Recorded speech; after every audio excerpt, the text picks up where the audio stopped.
বিন্দুমাত্র তেলের ব্যবহার ছাড়াই প্রোটিন এবং ফাইবার সমৃদ্ধ ভীষণই সুস্বাদু এবং পুষ্টিসম্মত রেসিপি বন্ধুরা আজকে তোমাদের সঙ্গে শেয়ার করছি, যেটি কম উপকরণে অল্প সময়ের মধ্যেই বানিয়ে নেওয়া যায়। খেতে দুর্দান্ত হয়, বাচ্চা থেকে বয়স্ক সবার জন্য ভীষণ উপকারী হওয়ার পাশাপাশি তোমরা যারা শরীরের ওজন নিয়ন্ত্রণে রাখতে চাইছো কিংবা প্রেশার, সুগার, কোলেস্ট্রল কোনো রকম সমস্যা রয়েছে তাদের জন্য এই রেসিপি একেবারে অ্যাপ্রোপ্রিয়েট। তো এর জন্য আমাদের লাগছে মুগের ডাল। আমি এখানে 1 কাপ পরিমাণ মুগের ডাল নিয়েছি। যে কোনো ধরনের মুগ ডাল এখানে ব্যবহার করা যেতে পারে। সাথে অ্যাড করে দিয়েছি 1/4 টিস্পুনের মতো মেথি। তারপরে মেথি সমেত মুগ ডাল ভালোভাবে জল বদলে বদলে চটকে চটকে 2-3 বার ধুয়ে নেওয়ার পর এর সঙ্গে অ্যাড করে দিচ্ছি নর্মাল রুম টেম্পারেচারে থাকা পরিষ্কার জল। এবারে এটাকে জলের মধ্যে ভিজিয়ে রেখে দিচ্ছি কমপক্ষে 4 ঘন্টার জন্য। কোনো রকম গরম জল ব্যবহার করা যাবে না বা কোনো রকম শর্টকাট পদ্ধতি অবলম্বন করা যাবে না। ডাল ভালোভাবে ভিজতে দিতে হবে, যেটা আমাদের শরীরের জন্য উপযোগী। এইবারে আমি নিয়েছি 1 কাপ পরিমাণ কড়াইশুঁটি। 1 কাপ মুগ ডালের জন্য আমাদের 1 কাপ কড়াইশুঁটি লাগছে, সাথে স্বাদ মতো কাঁচা লঙ্কা এবং 1 মুঠোর মতো আমি এখানে ফ্রেশ ধনেপাতা নিয়েছি। সব কিছু একসাথে ভালোভাবে বেটে মিহি একটা পেস্ট বানিয়ে নিয়েছি। তৈরি হয়ে গেছে প্রোটিন এবং ফাইবার সমৃদ্ধ একটা পেস্ট। ওটাকে এক সাইডে রেখে দিলাম। আর এদিকে আমরা যে মুগ ডাল ভিজিয়ে রেখেছিলাম সেটা কিন্তু 4 ঘন্টা পর তোমাদেরকে দেখিয়ে দিচ্ছি। ডাল খুব সুন্দরভাবে ভিজে গেছে, নখ দিয়ে একটু চাপ দিলেই কিন্তু ভেঙে যাচ্ছে, মেথিও ফুলে উঠেছে। এই পর্যায় পর্যন্ত অবশ্যই ভিজিয়ে নিতে হবে। আর ডালের মধ্যে থাকা এক্সট্রা যে জল সেটাও কিন্তু ডাল টেনে নিয়েছে, সামান্য জল রয়েছে। এর সঙ্গে অ্যাড করে দিলাম খানিকটা আদা আর দিয়ে দিলাম 1/4 টিস্পুনের মতো গোটা জিরে। এবারে আদা জিরে সমেত সামান্য জল সমেত আমি এই মুগ ডাল ভালো করে বেটে নিয়েছি, একদম মিহি পেস্ট বানিয়ে নিয়েছি। এবারে এই ডাল বাটাটা আমি গ্রিন পেস্টের সঙ্গে অ্যাড করে দিলাম। সাথে দিয়ে দিচ্ছি 1/2 কাপ পরিমাণ সুজি, মানে যে কাপ মেপে আমরা মুগ ডাল নিয়েছিলাম সেই কাপেরই অর্ধেক কাপ পরিমাণ সুজি নিয়েছি। সাথে সমপরিমাণ মানে মুগ ডালের সমপরিমাণ টক দই অ্যাড করে দিয়েছি। দিয়ে দিচ্ছি 1/2 কাপ পরিমাণ নর্মাল রুম টেম্পারেচারে থাকা জল। এবারে এই রেশিওগুলো হচ্ছে তোমাদেরকে খেয়াল রাখতে হবে। সমস্ত কিছু একসাথে ভালো করে মিশিয়ে নিচ্ছি। বন্ধুরা দেখছো সিম্পল কুইজিন বাংলা, আমি আলেয়া। আমাদের চ্যানেলে তোমাদের সবাইকে জানাই অনেক অনেক স্বাগত। আমি কিন্তু প্রতিনিয়তই এই চ্যানেলে স্বাস্থ্যকর রেসিপি শেয়ার করে থাকি, যেগুলো বাচ্চা থেকে বয়স্ক সবার জন্য উপকারী হওয়ার পাশাপাশি তোমরা যারা শরীরের ওজন নিয়ন্ত্রণে রাখতে চাইছো কিংবা ওয়েট লস জার্নির মধ্যে রয়েছো তাদের জন্য একেবারে অ্যাপ্রোপ্রিয়েট। এই ধরনের স্বাস্থ্যকর রেসিপির সন্ধান পেতে চাইলে অবশ্যই চ্যানেলটি সাবস্ক্রাইব করে পাশে থাকা বেল আইকনটা অল করে রেখো। আর একটা হাইপ করতে কিন্তু একেবারেই ভুলো না, কারণ তোমাদের করা এই সমস্ত রিয়াকশান থেকেই আমি কিন্তু নতুন নতুন ভিডিও বানানোর মোটিভেশন পেয়ে থাকি। তো দেখো সব কিছু একসাথে ভালো করে মিশিয়ে নেওয়ার পর বেশ ঘন ঘন টাইপের একটা পেস্ট বা মিশ্রণ তৈরি হয়ে গেছে।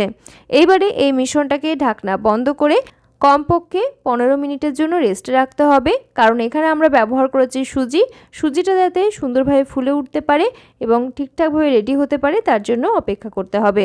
এটাকে এক সাইডে রেখে দিলাম। এইবারে কয়েকটা ছোট ছোট বাটি নিয়েছি আর এইগুলোকে পরিষ্কার সুতির কাপড় দিয়ে মুছে নেওয়ার পর ব্রাশ করে এক সাইডে রেখে দিলাম। এবারে আমরা যে ব্যাটার রেস্টে রেখেছিলাম 15 মিনিট পর এর মধ্যে অ্যাড করে দিচ্ছি স্বাদ অনুযায়ী লবণ। এর আগে কিন্তু ব্যাটারের সঙ্গে আমরা কোনো রকম লবণ ব্যবহার করিনি। আর একদম শেষে এখন অ্যাড করে দিচ্ছি ইনো বা ফ্রুট সল্ট 1/2 চা চামচ পরিমাণে।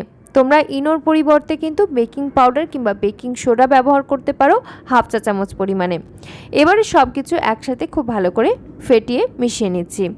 এখানে তোমরা যদি এই ব্যাটারটাকে ফার্মেন্ট হতে দাও 6 থেকে 7 ঘন্টার মতো, সেক্ষেত্রে কিন্তু কোনো রকম ইনো বা বেকিং পাউডার বেকিং সোডার ব্যবহার করার প্রয়োজন পড়বে না। কিন্তু যেহেতু আমরা রেসিপিটা একদম ইনস্ট্যান্টলি বানাচ্ছি ব্যাটার তৈরি করার পরে, তাই জন্য আমাদেরকে কিন্তু সামান্য পরিমাণ বেকিং পাউডার কিংবা ইনো ব্যবহার করতে হচ্ছে।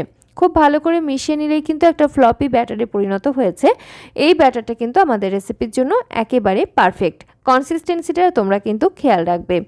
আর অনেকেই মনে করছো যে ইনো ব্যবহার করলে হয়তো এটা আমাদের হেলথের জন্য খারাপ হচ্ছে, সেটা কিন্তু নয়, কারণ আমরা এখানে যে পরিমাণে ইনো ব্যবহার করেছি সেই পরিমাণটার দিকে অবশ্যই খেয়াল রাখতে হবে। অতিরিক্ত জিনিস কোনোটাই কিন্তু ভালো নয়। তো দেখো এখানে আমি নিয়েছি ইডলি মোল্ড, আর এই মোল্ডে প্রথমেই কিন্তু আমি অলিভ অয়েল ব্রাশ করে নিয়েছিলাম। তার মধ্যে সামান্য সামান্য করে ব্যাটার নিয়ে নিচ্ছি প্রত্যেকটা খাপে খাপে। একদম ভরে ভরে কিংবা উপচে উপচে ব্যাটার দেওয়া যাবে না, একটু ফাঁকা রাখতে হবে যাতে এটা স্টিম হওয়ার সময় একটু ফুলতে পারে। আর অবশ্য করে ব্যাটার অ্যাড করার আগে মোল্ডের মধ্যে সামান্য পরিমাণ তেল, ঘি কিংবা বাটার ব্রাশ করে নিতে হবে যাতে ইডলিগুলোকে ডিমোল্ড করার সময় সুবিধা হয়, না হলে কিন্তু ডিমোল্ড করার সময় ভেঙে যেতে পারে। একই রকমভাবে প্রত্যেকটা মোল্ড আমি ভরে নিয়েছি। এবারে এগুলোকে একটু সাজিয়ে নিচ্ছি। মুগের ডাল হচ্ছে অত্যন্ত পুষ্টিকর এবং সহজে হজমযোগ্য, সহজ পাচ্য একটি খাদ্য উপাদান। এর মধ্যে রয়েছে প্রচুর পরিমাণে protein, fibre, vitamin A, B, C এবং ই। তাছাড়াও এর মধ্যে খনিজ উপাদানও রয়েছে। গ্লাইসেমিক ইন্ডেক্স কম থাকার কারণে এটি ডায়াবেটিস রোগীদের জন্য ডায়েটে রাখার মতো একটি খুবই ভালো খাবার। তো এদিকে আমি একটা পাত্রে জল গরম হতে দিয়েছিলাম। জল ফুটতে শুরু করলে ইডলি মোল্ড আমি এভাবে করে এটাকে আস্তে করে অর্গানাইজ করে নিলাম, ঢাকনা বন্ধ করে আঁচ একদম হাইয়ের দিকে রেখে 7 মিনিটের মতো স্টিম করে নিচ্ছি। আর বাদবাকি যে ব্যাটার রয়ে গেছে এই ব্যাটারগুলোকে আমরা স্টিম করে নেব একটি অন্যরকমভাবে। কীরকম না, আমরা আগে যে বাটিগুলোকে ভালোভাবে পরিষ্কার কাপড় দিয়ে মুছে তারপরে অলিভ অয়েল দিয়ে ব্রাশ করে রেখেছিলাম, সেই বাটিগুলোতে 1 হাতা কিংবা 1.5 হাতা করে ব্যাটার দিয়ে এগুলোকে একটু ভরে নেব। তো মুগের ডাল আমাদের ওজন নিয়ন্ত্রণে রাখতে কিভাবে সাহায্য করে কিংবা ওজন কমাতে কিভাবে সাহায্য করে সেটা একটু বলি। মুগ ডালের মধ্যে রয়েছে প্রচুর পরিমাণে ফাইবার, প্রোটিন এবং ভালো মানের প্রোটিন। তাছাড়াও এর কম ক্যালোরি থাকার কারণে আমাদের ওজন হ্রাস করতে সাহায্য করে। তাছাড়াও ফাইবার আর প্রোটিন হজম হতে অনেকটা বেশি সময় লাগে। অনেক বেশি সময় লাগার ফলে পেট দীর্ঘক্ষণ ভর্তি থাকে, এটা ওটা খাওয়ার খিদে একদমই পায় না, আর তার ফলে ওজনটা নিয়ন্ত্রণে রাখা অনেক বেশি সহজ হয়। আর কম ক্যালোরিযুক্ত হওয়ার ফলে আমাদের ওজন কমানোটাও সহজ হয়। হজম শক্তি বৃদ্ধি করতে সাহায্য করে, কারণ মুগ ডাল হচ্ছে খুব সহজেই হজম হয়ে যায় এবং আমাদের পেটের স্বাস্থ্য যাদের একটু দুর্বল বা গ্যাস অম্বল, অ্যাসিডিটির সমস্যা রয়েছে তাদের ক্ষেত্রে কিন্তু অন্যান্য ডালের তুলনায় মুগের ডালটা অনেকটাই হজম ক্ষমতা বাড়াতে সাহায্য করে।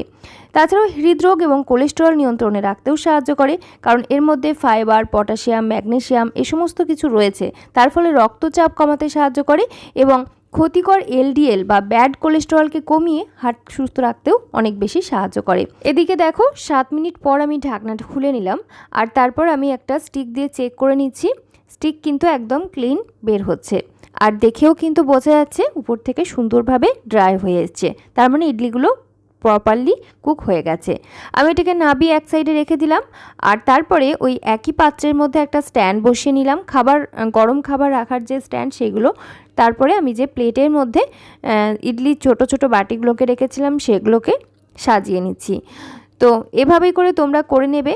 আশা করছি নতুন রাঁধুনিদের জন্য খুবই সহজেই বুঝতে সুবিধা হচ্ছে, আর যারা এগুলো তো করতে অভ্যস্ত তাদের কাছে এটা কোনো ব্যাপারই নয়। তো ঢাকনা বন্ধ করে আঁচ হাইয়ের দিকে করে আমি মোটামুটি 10 মিনিটের জন্য এগুলোকে স্টিম করে নেব, কারণ বাটিতে কিন্তু একটু বেশি পরিমাণে ব্যাটার দেওয়া রয়েছে। তো সেজন্য 10 মিনিট পর আমি ঢাকনাটা খুলে নিলাম আর চেক করে নিচ্ছি এগুলোও কিন্তু প্রপারলি কুক হয়েছে, একদম স্টিক কিন্তু ক্লিন বের হয়েছে। এবারে বাটিগুলোকে আমি এভাবে করে আস্তে করে সাবধানে নাবিয়ে একটা পাশে রেখে দিচ্ছি ঠান্ডা হওয়ার জন্য। কিচেন কাউন্টারেই রেখে দিচ্ছি, ঠান্ডা হয়ে গেলে তারপরে ডিমোল্ড করতে হবে, কারণ ইডলি যদি একটু গরম অবস্থাতে ডিমোল্ড করতে যাওয়া হয় তাহলে কিন্তু ভেঙে যাওয়ার সম্ভাবনা রয়েছে 16 আনা। যারা একটু হেলদি ফুড পছন্দ করো কিংবা ব্রেকফাস্টে একদম তেল ছাড়া খাবার রাখতে পছন্দ করো তাদের জন্য কিন্তু ইডলি একটা খুবই স্বাস্থ্যকর ব্রেকফাস্ট হতে পারে। তবে যদি এটাকে তোমরা আগের দিন ব্যাটার ফ্যাটার বানিয়ে রেখে দাও তাহলে চটজলদি বানিয়ে নেওয়া যায় ইডলি যখন ইচ্ছে তখনই। আর যদি ইনস্ট্যান্টলি বানাতে হয় তাহলে কিন্তু একটু সময় সাপেক্ষ। তবে যারা ডাল ছাড়া বানাতে চাইছো তারা কিন্তু শুধুমাত্র সুজি দিয়েও একদম ইনস্ট্যান্টলি বানিয়ে নিতে পারো, তবে সেক্ষেত্রে কিন্তু প্রোটিনের ঘাটতি রয়ে যাবে। আমি ঠান্ডা হয়ে যাওয়ার পর তোমাদেরকে ডিমোল্ড করে দেখিয়ে দিচ্ছি। তো দেখো ভীষণ সুন্দরভাবে কিন্তু কুক হয়েছে, আর ইডলি সবসময়তেই কিন্তু ঠান্ডা হয়ে গেলে তবেই খেতে ভালো লাগে। তো সেজন্য তোমরা একদিন একটু বেশি করে বানিয়ে রেখেও দিতে পারো, খাওয়ার সময় জাস্ট একটু গরম করে তারপরে পরিবেশন করা যেতে পারে। আর এই ইডলিগুলোর মধ্যে আমি যেহেতু ঝাল মানে লঙ্কা থেকে শুরু করে মশলাপাতি মোটামুটি বেশ কিছু ব্যবহার করেছি, লবণ ঝালের একটা ব্যালেন্স রয়েছে সুন্দরভাবে, তার জন্য আলাদাভাবে কোনো চাটনি কিংবা সসের প্রয়োজন পড়বে না। তবুও আমি কিন্তু এর সঙ্গে কিছুটা রেড চাটনি দিয়ে পরিবেশন করেছি। রেড চাটনি দিয়ে খেতে ভালো লাগে। আর ওই রেড চাটনির রেসিপি কিন্তু একদম তেল ছাড়া খুবই স্বাস্থ্যকর উপায়ে কীভাবে বানাতে হয় আমি এর আগের ইডলি তৈরি রেসিপিতে শেয়ার করেছিলাম। তো সেই লিঙ্কটা উপরে আই বাটনে কিংবা নিচে ডিসক্রিপশন বক্সে দিয়ে দেবো, তোমরা চাইলে চেক করে দেখে নিতে পারো। এই ইডলির সঙ্গে খেতে যেমন ভীষণই ভালো লাগে, ঠিক সেরকম যে কোনো স্ন্যাক্সের সঙ্গেও খেতে ভীষণই ভালো লাগে। এটা সম্পূর্ণরূপে তেল ছাড়া এবং ভীষণই স্বাস্থ্যকর উপায়ে আমি যথারীতি প্রোটিনে ভরপুর একটু বানানোর চেষ্টা করেছি। এরকম ইডলি তোমরা বাচ্চাদেরকে লাঞ্চ বক্সেও দিতে পারো। বাচ্চারা খেতে কিন্তু ভীষণই পছন্দ করবে। সাথে সাথে তাদের কিন্তু বেশ খানিকটা সবজি এবং ডাল খাওয়ানো হয়ে যাবে। বাচ্চাদের ব্রেন ডেভেলপমেন্ট থেকে শুরু করে শরীরের গঠন এবং তাদের বৃদ্ধির জন্য ভীষণভাবে প্রয়োজন হচ্ছে ডাল জাতীয় খাবার এবং তার সঙ্গে সঙ্গে ফাইবার জাতীয় খাবার। পেটের স্বাস্থ্য ভালো রাখার জন্য প্রয়োজন হচ্ছে টক দই। তো সমস্ত কিছু মিলিয়ে মিশিয়ে এই রেসিপিটা কিন্তু একটা সুষম আহারও বলা যেতে পারে। যারা ওয়েট লস ডায়েটে রয়েছে কিংবা ডায়াবেটিক পেশেন্ট রয়েছে কিংবা প্রেশার সুগার কোলেস্টেরল রয়েছে, তারা কিন্তু ভাত রুটির পরিবর্তে লাঞ্চ অথবা ডিনারে এই ইডলিও রাখতে পারো। ভীষণই ভালো একটা অপশন হয়ে যাচ্ছে। আশা করছি রেসিপিটি মন্দ লাগেনি। ভিডিও যদি ভালো লেগে থাকে অবশ্যই চ্যানেলটি সাবস্ক্রাইব করে পাশে থাকা বেল আইকনটা অল করে রেখো। তোমার আত্মীয় পরিজনদের সঙ্গে শেয়ার করতে ভুলো না। আজকের মতো এখানেই বিদায় নিচ্ছি। সকলে ভালো থেকো, সুস্থ থেকো। ধন্যবাদ।